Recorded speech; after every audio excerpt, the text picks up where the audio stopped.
और क्या होगा जब एक विशालकाय प्लेन रास्ते पर चलने वाली ट्रक से टकरा जाएगा, क्योंकि ऐसी घटनाएं लगभग ना के बराबर ही होती है, लेकिन जब होती है तो सुनने मात्र से ही रूह कांप जाती है। कुछ ऐसा ही हुआ था एरोफ्लोट फ्लाइट 3352 के साथ। प्लेन में सवार सैकड़ों पैसेंजर्स की लाशें आग में पूरी तरह से जल चुकी थी। सैकड़ों घरों के दिए हमेशा हमेशा के लिए बुझ गए थे। कुछ पैसेंजर्स के घर वालों को उनकी डेड बॉडीज भी ठीक से नसीब नहीं हुआ।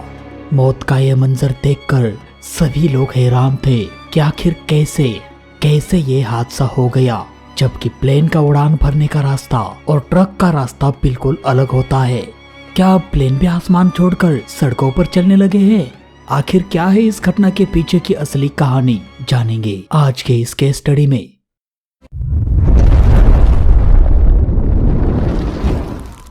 अक्टूबर 1984 Aeroflot flight 3352 Tupolev TU-154B1 model का एक विमान 170 पैसेंजर्स के साथ और 9 क्रू मेंबर्स के साथ उड़ान भर रहा था। इस प्लेन को 49 वर्षीय कैप्टन बोरिस पेट्रोविच स्टेपानोव उड़ा रहे थे। ये बहुत ही एक्सपीरियंस पायलट थे। इनके पास 16,000 से भी ज्यादा फ्लाइट आवर्स का एक्सपीरियंस था। इस प्लेन में कैप्टन का साथ देने के लिए 47 वर्षीय फर्स्ट ऑफिसर अनातोली याचमेनेव अपने 2700 फ्लाइट आवर्स के साथ कॉकपिट में मौजूद थे। और इन दोनों के अलावा इस प्लेन में फ्लाइट इंजीनियर विटाली प्रोनोजिन और नाविक यूरी ब्लेजिन, ये दोनों फ्लाइट इंजीनियर भी प्लेन में मौजूद थे। प्लेन में सब कुछ ठीक चल रहा था। अब तक किसी भी तरह का कोई भी प्रॉब्लम नहीं था। स्थानीय समय के अनुसार एरोफ्लोट फ्लाइट 3352 सुबह के 5 बजे ओमस्क एयर स्पेस में दाखिल हो गया और ओमस्क के सेंट्रल ने एयरपोर्ट पर लैंडिंग की तैयारी करने लगा। उधर ATC ने भी पहले से ही पायलट को लैंडिंग का परमिशन दिया था। अब धीरे धीरे एरोफ्लोट फ्लाइट 3352 रनवे की तरफ बढ़ने लगा। उस रात मौसम बहुत ही खराब था। घना कोहरा और रात होने की वजह से अंधेरा भी चारों ओर छाया हुआ था। कोहरे के कारण विजिबिलिटी बहुत ही कम था, बिल्कुल ना के बराबर। जैसे तैसे करके ये प्लेन रनवे पर टच डाउन भी किया, लेकिन तभी पायलट को सामने से एक यूराल ट्रक, क्रेज और ऑल टेरेन गाड़ी रनवे पर दौड़ते हुए दिखाई दिया। अब पायलट के पास बिल्कुल भी वक्त नहीं था सिवाय मौत का इंतजार करने के।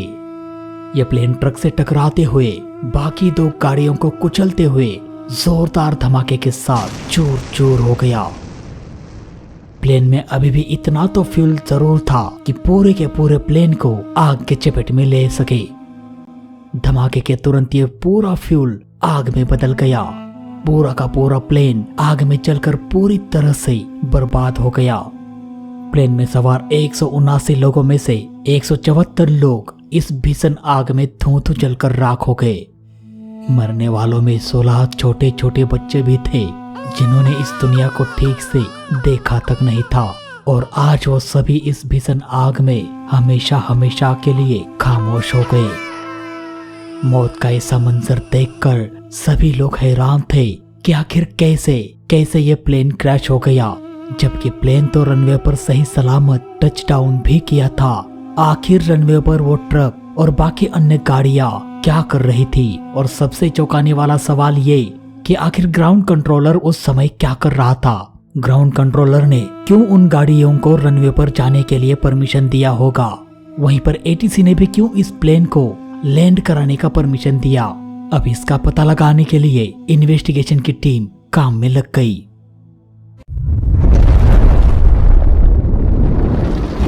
इस घटना को अच्छे से समझने के लिए हमें कुछ समय पीछे जाना होगा, जब यह प्लेन ओमस्क के सेंट्रल ने एयरपोर्ट पर लैंडिंग की तैयारी कर रहा था। उस समय सुबह के 5 बज रहे थे, यानी कि चारों ओर घना अंधेरा और कोहरा छाया हुआ था। साथ ही ऊपर से हल्की सी बारिश भी हो रही थी। अब यह सब देखकर यह तो कंफर्म हो जाता है कि उस रात मौसम बहुत ही खराब था और विजिबिलिटी बिल्कुल ना के बराबर थी। उस रात ओमस्क के सेंट्रल ने एयरपोर्ट पर बस यही एक प्लेन लैंड करने वाला था, इसलिए ATC के पास खाली वक्त बहुत था और ATC के साथ साथ ग्राउंड कंट्रोलर ऑफिसर के पास भी खाली वक्त बहुत था। इसीलिए उस खाली वक्त में ग्राउंड कंट्रोलर ऑफिसर ने सो जाना पसंद किया। अब यह बात बिल्कुल भी हजम नहीं होती है कि यह ground controller officer on duty so जाता है और एटीसी के द्वारा प्लेन में बैठे पायलट को भी बहुत समय पहले ही लैंडिंग का परमिशन दिया जाता है कि जैसे ही आप ओमस्क एयर स्पेस में आते हैं तो बिना इंतजार किए आप सीधा रनवे पर लैंड कर जाओ, पूरा रनवे आपके लिए खाली है। अब एटीसी के द्वारा दी गई जानकारी के मुताबिक पायलट सीधा रनवे की ओर बढ़ने लगा, लेकिन उस रात ग्राउंड मेंटेनेंस के कर्मचारियों ने ग्राउंड कंट्रोलर से परमिशन मांगा कि रनवे पर फिसलन हद से ज्यादा बढ़ चुकी है, इसलिए हमें कुछ समय के लिए रनवे पर जाने की अनुमति दे ताकि हम रनवे को ड्राई कर सके और रनवे का छोटा मोटा मेंटेनेंस भी पूरा कर सके। उधर ग्राउंड कंट्रोलर ने भी इस बात के लिए तुरंत ही परमिशन दे दिया, लेकिन यहाँ पर ग्राउंड कंट्रोलर ने ये अपडेट करना भूल गया कि रनवे अब कुछ समय के लिए अंडर मेंटेनेंस के लिए रखा गया है। इसका मतलब ये होता है कि अगर इस बीच कोई भी प्लेन रनवे पर लैंड करने के लिए आता है तो ऐसे में एटीसी प्लेन को परमिशन नहीं देना चाहिए। कुछ समय के लिए प्लेन को गो अराउंड करने के लिए आदेश देना चाहिए या फिर किसी और एयरपोर्ट पर प्लेन को लैंड कराने के लिए भेज देना चाहिए। लेकिन यहाँ पर ग्राउंड कंट्रोलर ने बिना वार्निंग के ही रनवे को अंडर मेंटेनेंस ले लिया। उधर एक बड़ा सा ट्रक और दो छोटी छोटी अन्य गाड़ियां तुरंत ही रनवे पर दौड़ने लगी इस रनवे का मेंटेनेंस करने के लिए। अब यहाँ पर ग्राउंड कर्मियों ने भी गलती करने में कोई भी कसर नहीं छोड़ा। एयरपोर्ट के नियमों के अनुसार जब भी कभी रनवे को कुछ घंटे या कुछ समय के लिए ड्राई करने या छोटा मोटा काम करने के लिए बंद रखा जाता है, तब रनवे पर रहने वाले सारे गाड़ियों की लाइट्स ऑन होनी चाहिए। वही दूर से ही पायलट को समझने के लिए रनवे ऑक्युपाइड वार्निंग लाइट्स को भी जला देना चाहिए। लेकिन उस रात एयरपोर्ट पर ऐसा कुछ भी नहीं था। इस जानबूझकर की गई अनदेखी ने मौत के तांडव को जन्म दिया। रनवे पर काम करने वाले ग्राउंड कर्मियों ने एक विमान को अपनी ओर बढ़ते हुए देखा। तभी तुरंत उन्होंने ग्राउंड कंट्रोलर से लगभग 3 बार कांटेक्ट करने का प्रयास किया, लेकिन महाशय ग्राउंड कंट्रोलर तो अपनी गहरी नींद में थे। वो इस बात का जवाब कहाँ देने वाले थे। इसलिए उन काम करने वाले कर्मियों को लगा कि हम काम कर रहे हैं या नहीं, इसका इंस्पेक्शन अब हमारे साहब एक प्लेन में बैठकर हम पर नजर रख रहे हैं। इसलिए वो सभी अपने अपने काम में लग गए और फिर ऐसा हुआ जिसे किसी ने सपने में भी सोचा नहीं होगा। देखते ही देखते ये प्लेन रनवे पर टच डाउन भी किया। अब ये प्लेन 150 किलोमीटर प्रति घंटे की स्पीड से रनवे पर दौड़ने लगा और तभी अचानक पायलट को सामने एक बड़ा ट्रक दिखाई दिया। अचानक से ट्रक को रनवे पर देखकर पायलट भी हैरान हो गया।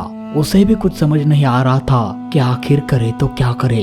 उसने प्लेन के ब्रेक्स को हटाकर फिर से एक बार इंजन की पावर को फुल कर दिया ताकि जैसे तैसे करके ये प्लेन फिर से एक बार टेक ऑफ कर जाए। लेकिन अफसोस ऐसा हुआ नहीं। लाचार पायलट इस प्लेन को बचाने की नाकाम कोशिश करता रहा, लेकिन इसका कोई फायदा नहीं हुआ।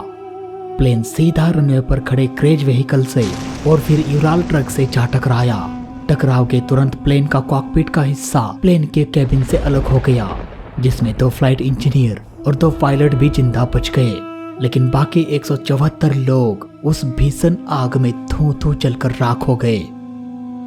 ग्राउंड कंट्रोलर की नींद की वजह से 174 लोगों को अपनी जान गंवानी पड़ी। इस घटना के बाद ग्राउंड कंट्रोलर को गिरफ्तार किया गया, लेकिन पायलट या कैप्टन को किसी भी तरह का दोषी नहीं माना गया। इस हादसे की वजह एटीसी को भी माना गया कि उन्होंने ग्राउंड कंट्रोलर से यह कंफर्म किए बिना ही कि रनवे के मेंटेनेंस का काम पूरा हुआ है या नहीं, यह जाने बगैर ही पायलट को रनवे पर लैंड करने का परमिशन दिया। इस वीडियो के माध्यम से और हमारे प्यारे व्यूवर्स के माध्यम से इस घटना में मारे गए सभी पैसेंजर्स के लिए हम ईश्वर से प्रार्थना करते हैं कि ईश्वर उनके आत्मा को शांति प्रदान करे। तो फिलहाल आज के वीडियो में बस इतना ही। वीडियो अच्छा लगा तो लाइक करना, बुरा लगा तो डिसलाइक करना और दोनों ही केस में चैनल को सब्सक्राइब जरूर करना। मिलते हैं दोस्तों अगली वीडियो में, तब तक के लिए जय हिंद, वंदे मातरम।